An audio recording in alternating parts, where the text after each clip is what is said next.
शिक्षण घेऊन मोठं होण्याचं स्वप्न उराशी बाळगून कॉलेजला निघालेल्या 2 विद्यार्थिनीच्या दुचाकीला भरधाव टेम्पोने जोरदार धडक दिली।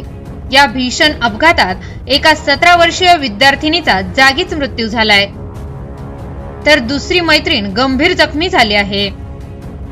हा दुर्दैवी अपघात आज सकाळी 7 ते 7:30 वाजण्याच्या सुमारास नजीक पिंपरीच्या हद्दीत घडला।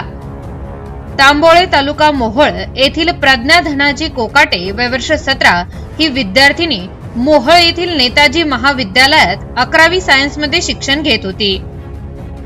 आज सकाळी प्रज्ञा आणि तिची मैत्रीण स्नेहल काशीनाथ वाघमोडे वय वर्ष 17 राहणार नजीक पिंपरी या दोघी दुचाकीवरून कॉलेजला निघाल्या होत्या।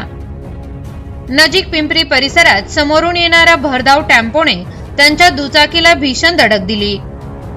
ही धडक इतकी भीषण होती की प्रज्ञा कोकाटे हिचा जागीच मृत्यू झाला।